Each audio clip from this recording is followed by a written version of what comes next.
Cada cultura define o que é permitido e o que é proibido na sua dieta.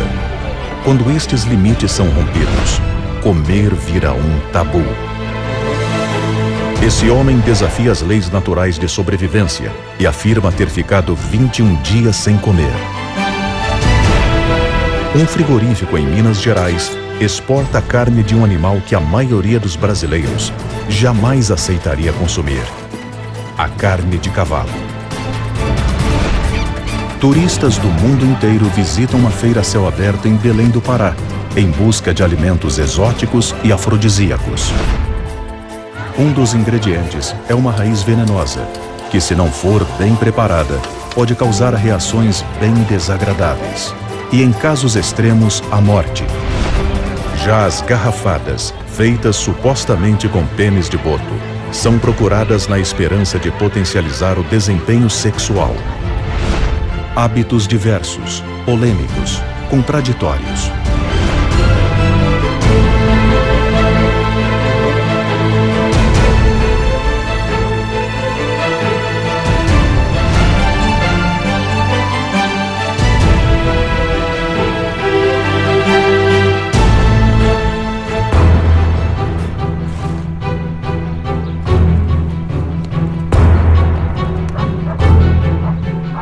Como transformar um animal que é tão próximo num prato de todo dia?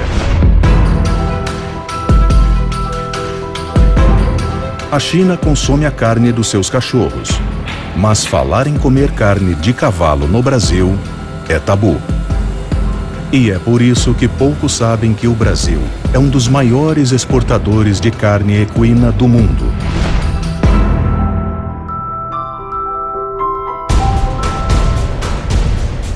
Quando você fala, eu tenho um frigorífico de cavalo, o pessoal já olha para você assim, como se você fosse uma assassina. Brasileiro é muito sentimental para alimentos. A carne processada neste frigorífico de Araguari, Minas Gerais, segue para a Europa, África do Sul e Japão. Os animais que vão para o matadouro são aqueles que os donos não querem mais.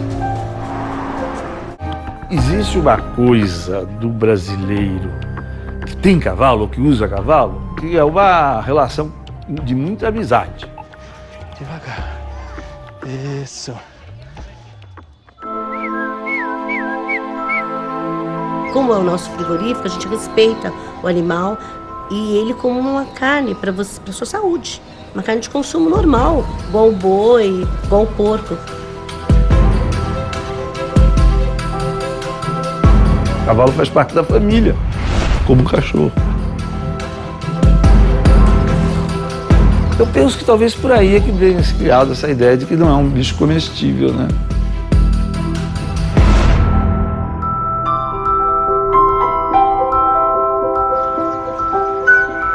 Ainda em Minas Gerais, mas na cidade de São Lourenço, um jovem professor de yoga escolheu viver sem comer nada sólido. Sahana vavatu, sahanau bunaktu, sahaviryam karvavahai. A dieta de Oberon é a base de sucos naturais, ingeridos apenas alguns dias por semana. 22 de setembro de 2010. Foi a última vez que eu peguei um sólido e mastiguei. Oberon passa 3 dias da semana em jejum absoluto. Eu passo dias fazendo exercício, tendo uma atividade super intensa e não como a quantidade de carboidrato que a ciência diz que tem que comer, eu não como a quantidade de ferro que a ciência diz que tem que comer, eu não como a cada 3 horas, como dizem que tem que comer. Oberon faz parte de um pequeno grupo de pessoas ao redor do mundo que declara se alimentar basicamente de prana, definida como a energia vital absorvida através da respiração. O médico e cirurgião Alberto Gonzalez, apesar de formado pela academia tradicional, concorda com esta hipótese radical. Viver de luz é viver do ar, de água, da luz do sol e de elementos da terra também. Esses elementos energéticos que estão voláteis chamam-se prana. Por isso que prana não tem um suporte científico, mas tem um suporte milenar da cultura da Índia. Então nós respiramos e podemos aproveitar esses elementos, eles passam para dentro do nosso sangue.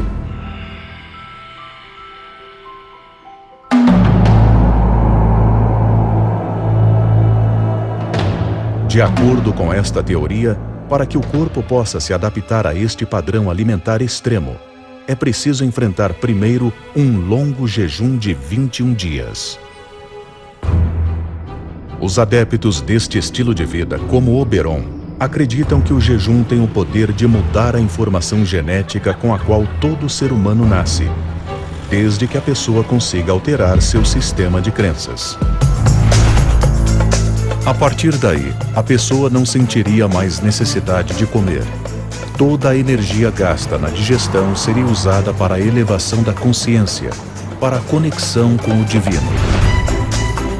Segundo Oberon, a primeira semana é a mais difícil, a mais sofrida. E o foco seria a mudança do corpo físico. São 7 dias sem ingerir nenhum alimento, nem sequer um gole de água. Se uma pessoa para de comer, né, começa um jejum, sem água, dependendo do clima, dependendo da temperatura, ela pode não conseguir resistir nem 1 ou 2 dias.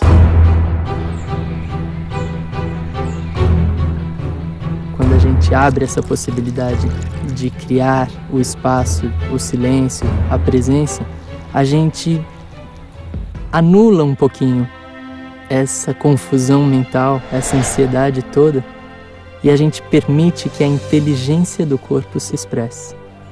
E o corpo passa a sair daquele plano de sobrevivência e utilizar a energia da consciência.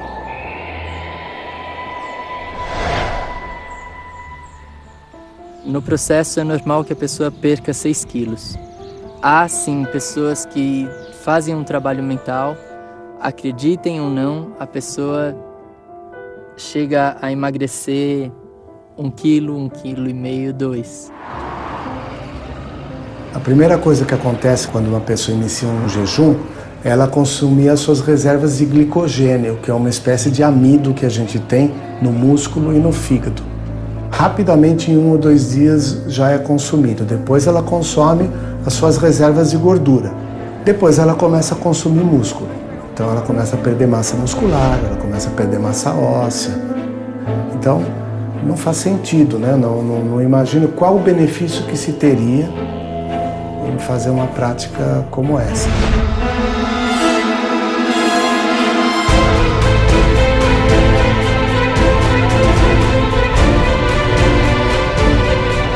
Em plena floresta amazônica, em Belém, capital do Pará, funciona a maior feira livre da América Latina, o mercado Ver o Peso.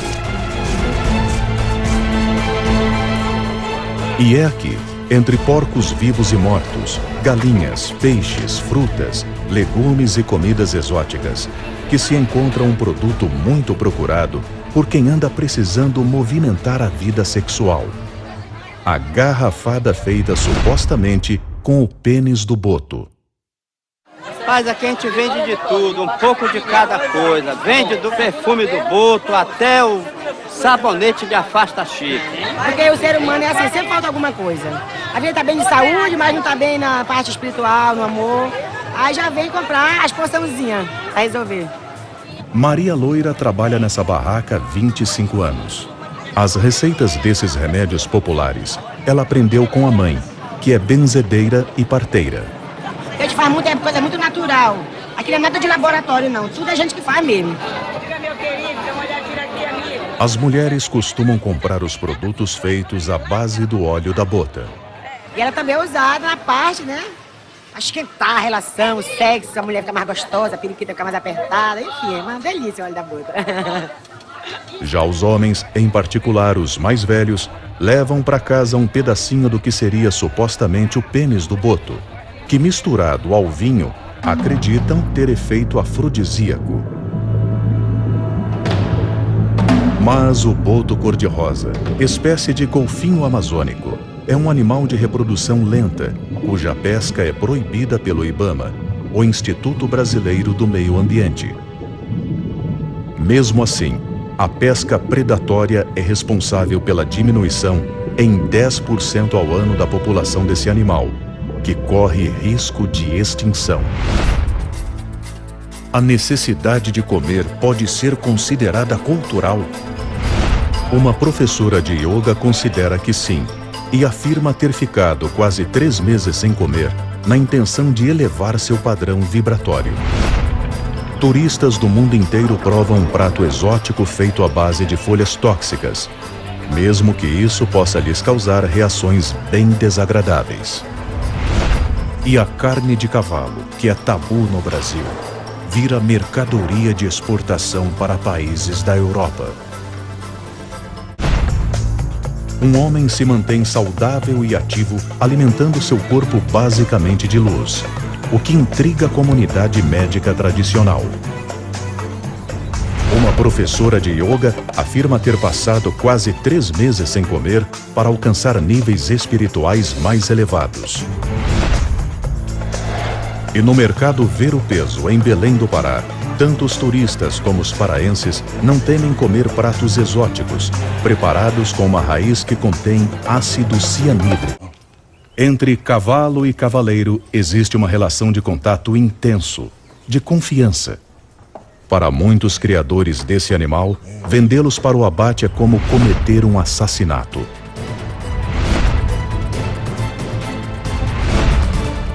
O tabu que existe no conceito do brasileiro, né, de comer carne de cavalo é justamente pela relação de parceria, né, de troca de energia que tem com o cavalo e você. Paulo é criador da raça puro sangue lusitano, mas foi por causa de um manga larga paulista, comprado quando ele tinha 22 anos, que se apaixonou por cavalos. Você vai escorregar, tô te falando. Não quero que você se machuque, filho. Ninguém consegue acreditar. É difícil, só quem vive isso acredita. Nesse meu cavalo eu chegava a cochilar em cima dele. Andando à noite, pelas madrugadas, eu apoiava minha mão no pito e sentia o cavalo e simplesmente cochilava. Ao longo dos anos, Paulo foi adquirindo mais cavalos e hoje tem um aras em São Paulo com 80 animais de raça. Uma vez eu fui procurado para saber se havia cavalos de descartes. O que são cavalos de descartes? Aqueles que não se enquadram na característica racial da raça que você cria.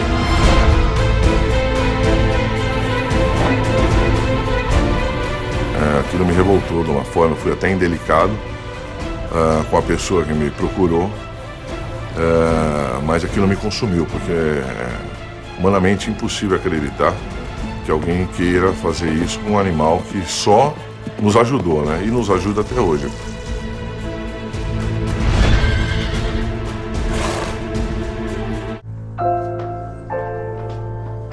Eu tenho uma égua na fazenda que tem hoje 26 anos de idade. Até os 25 anos dela, de idade, eu deixei ela criando. Então eu tirei várias crias dela. Este ano, a partir desse ano, eu aposentei ela. Então eu deixei ela agora simplesmente solta num pasto, come, e a hora que Deus achar que deve levar, né, leva ela. Porque ela já me serviu bastante, e eu acho que eu devo esse respeito a ela.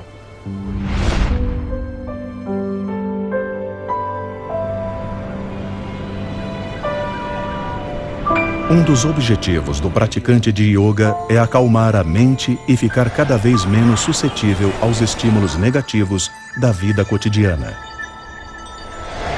Esta professora de yoga afirma ter passado quase 3 meses sem comer, na firme intenção de elevar seu padrão vibratório. Inspirando, eleva o tronco, segurando os pés, eleva bem a coluna, separa as pernas. Você entra num estado de sutileza muito profundo, muito profundo. Você fica como se estivesse voando mesmo, é muita leveza, é muita leveza. Então a vibração modifica. E é isso, na verdade, que se pretende, não é? O que Van não imaginava é que a sede fosse se tornar um elemento desestabilizador. O alimento, a partir do 3º dia que eu estava no processo, ele não teve significado nenhum. O desespero aconteceu quando eu senti sede. E a partir do 5º dia também eu não comia, não bebia e também não dormia. A única pessoa a acompanhar o jejum de Van foi seu marido, Edson. 7 cambalhota para frente. Ver a Van fazendo o processo, lhe dar um acompanhamento foi muito forte. E a noção que eu tinha de amor para com ela, que era muito baseada no genotipo, né? Nas curvas, né? No volume, isso foi muito intenso, porque desapareceu.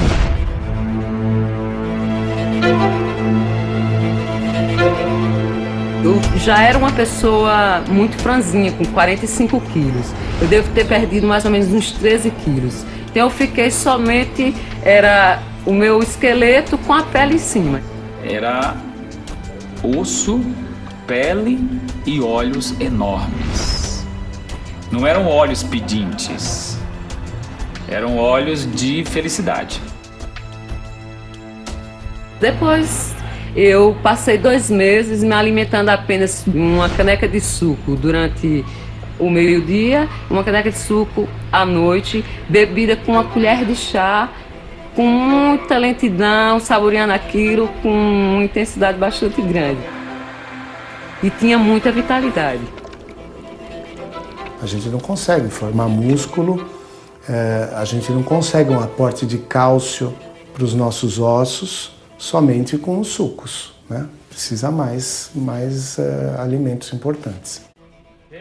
Apesar de se sentir bem e com energia, mesmo comendo muito pouco, a vida social ficou mais difícil. Foi então que Van decidiu voltar a comer. E eu senti falta da relação com as pessoas. Por isso que eu voltei. Porque eu estava me sentindo distante das pessoas. Inclusive até do Edson. Então é um fato comprovado, a gente não morre se deixar de comer, não morre se deixar de beber, agora se deixar de amar, morre.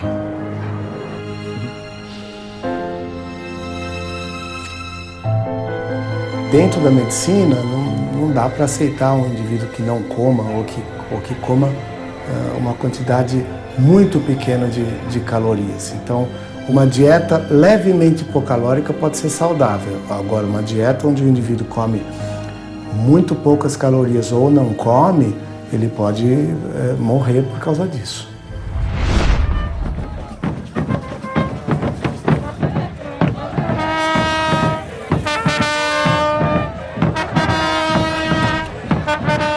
O mercado Ver o Peso atrai pessoas do mundo inteiro pela imensa variedade de cheiros, de sabores, de cores e, principalmente, pelos pratos exóticos com supostos poderes afrodisíacos. Um dos mais famosos é a maniçoba, mais conhecida como a feijoada paraense. Ela é feita com as folhas da mandioca brava, uma raiz que contém ácido cianídrico, um veneno que pode até matar. O ácido só é destruído com o calor de um longo cozimento. São 15 dias cozinhando. A maniçoba é um processo longo, não é de 2, 3 dias. Quem disser isso para a senhora está mentindo. As reações ao ácido cianídrico podem ser drásticas. Irritações gastrointestinais, vômitos, diarreias, taquicardia, falta de ar, alterações respiratórias. Com a mesma raiz é feito outro prato que, segundo reza a tradição, tem o poder de revigorar mesmo os mais esgotados. E Dona Carioca garante que ele é muito procurado por seus efeitos afrodisíacos. É o tacacá. O tacacá é uma comida exótica, só tem aqui no Pará. Ela é uma comida que ela levanta as forças. É tipo tomar um coquetel. Aí começa a suar e diz, já tá fazendo efeito. Só que tem que ele faz muito rápido. O efeito aí a pessoa se sente forte, saudável para mais uma noitada. Um professor de yoga encontra em uma das mais movimentadas cidades da América Latina pessoas interessadas em viver de luz, ou seja, sem comer.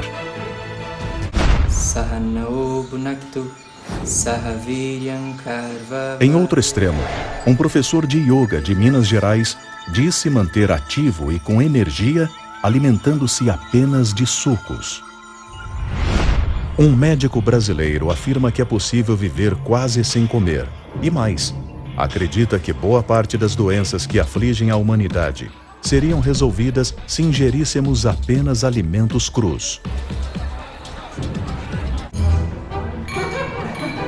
Infelizmente, nós sabemos que existem em alguns países que a carne de cavalo é consumida. Eu acho isso um absurdo, né? Pela história que o cavalo exerce na formação do mundo, né? O cavalo ele serviu de transporte de carga, o cavalo serviu para guerras, né? Eu acredito que sem o cavalo, muito da nossa história não existiria.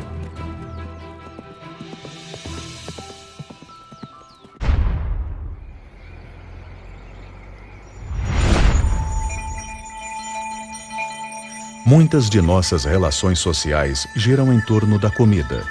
Ela é um elemento agregador que dá identidade ao grupo. E é por isso que quando alguém se alimenta de forma diferente, o desconforto gerado é grande. A mudança para uma dieta vegetariana já causa uma revolução, né, dentro de um lar. Agora você falar que não come, se você parar e observar, você vai ver que as pessoas vão se incomodar com isso e vão tentar achar uma saída para aquela situação, para que todos comam. A gente vira um ET. E as pessoas não acreditam em extraterrestre. O importante é que a gente ainda está em tempo. Sim.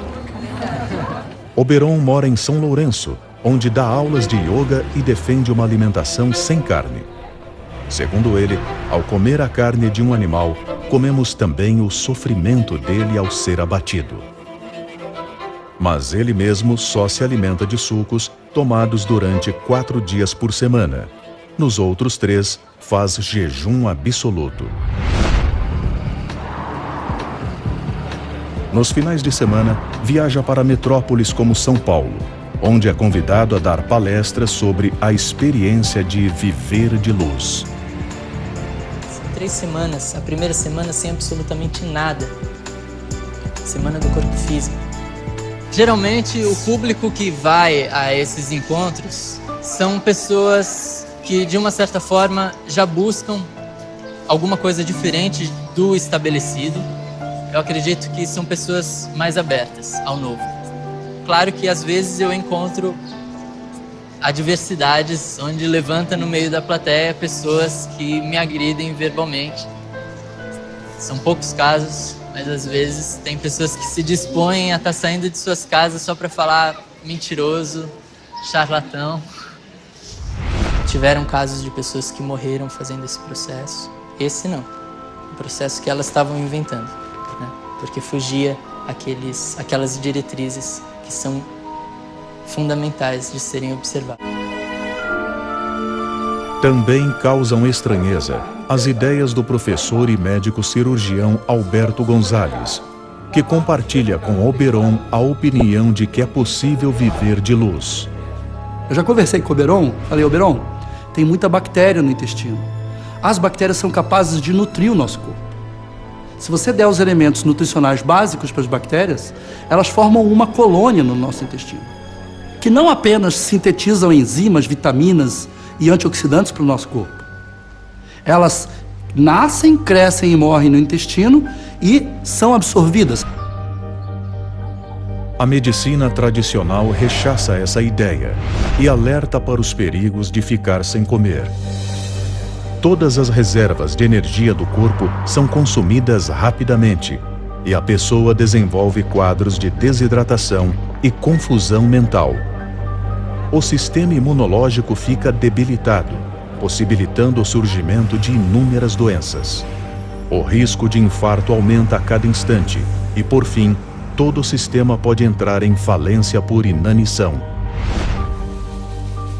A polêmica em torno dessas ideias é maior ainda quando se sabe da formação do Dr. Alberto. Ele é doutor em medicina pela tradicional Universidade de Ludwig Maximilians, de Munique, Alemanha. Eu estou ordenhando como quem ordenha uma teta de uma vaca. Ó. Você comer cenoura, abobrinha, abóbora, enfim, comer o reino vegetal vivo, cru, energético, você está recebendo diretamente informação solar no teu organismo. E não bebe, tá? Tem que fechar a conta primeiro. Eu não consigo imaginar a importância disso, né? Alguns alimentos a gente come cozido porque não dá para comer cru, né? Ninguém come arroz cru, né? Eu acho que isso é mais uma filosofia do que uma ciência, né? O que recupera o corpo humano a nível microscópico, a nível microcirculatório, são os elementos presentes nas plantas. Eles são capazes de chegar na intimidade dos tecidos e corrigir os defeitos que estão ocorrendo até a nível do DNA. E isso está nesse relatório de Harvard. Isso já não é mais uma suposição, uma especulação. Isso já é uma realidade científica. Então o que está faltando é ação. Será que o homem se transformou tanto que a luz do sol e a espiritualidade podem garantir a sobrevivência sem comida? Será que o brasileiro conseguirá vencer o tabu de comer carne de cavalo e passar a ser não só um exportador, mas também um consumidor?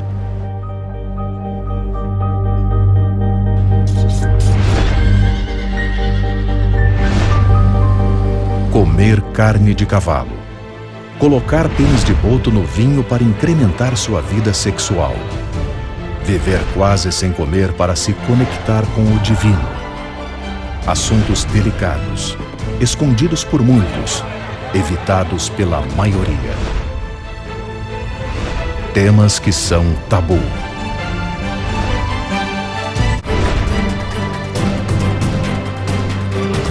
Paulo montou um Aras há mais de 17 anos. O primeiro cavalo que comprou, um manga larga paulista, está com ele até hoje. Ei, filho. Faz tempo que não passeia, nego. Esse cavalo me deu muita alegria, velho.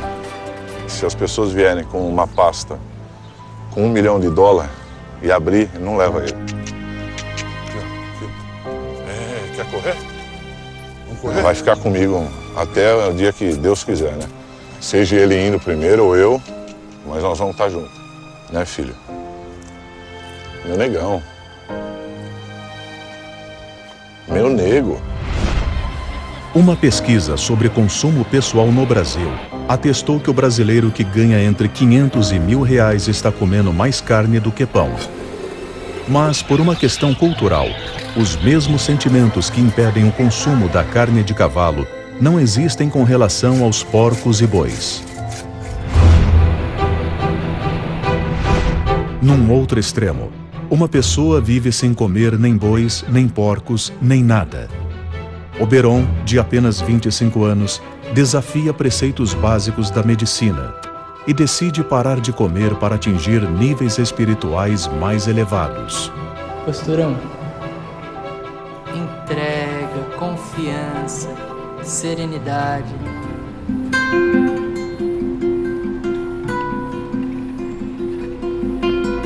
Enquanto houver essa falta de sensibilidade, vai ser sempre um tabu a gente não comer.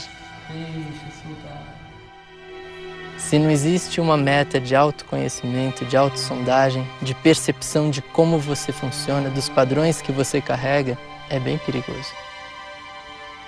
Você está lidando com um risco, né? Até onde o nosso corpo entende nesse momento, é que ele precisa de comer. Não é importante parar de comer, o importante é você estar pleno. As pessoas não são plantas, né, que fazem fotossíntese e que tiram a energia da luz, né? As pessoas precisam de alimento. Não há como garantir que estas garrafinhas contenham realmente partes dos órgãos sexuais dos botos. Mas a venda de qualquer produto feito com partes de boto é proibida, já que este animal amazônico corre risco de extinção. E não há qualquer comprovação científica de que partes de boto possam ter propriedades afrodisíacas. Viver de luz para alcançar padrões vibratórios mais sutis. Abater um animal doméstico para o mercado de alimentos. Inutilizar o fogão e passar a comer somente comidas cruas. Comportamentos contraditórios entre si, mas que desafiam o que a sociedade considera normal. E por isso são tabu.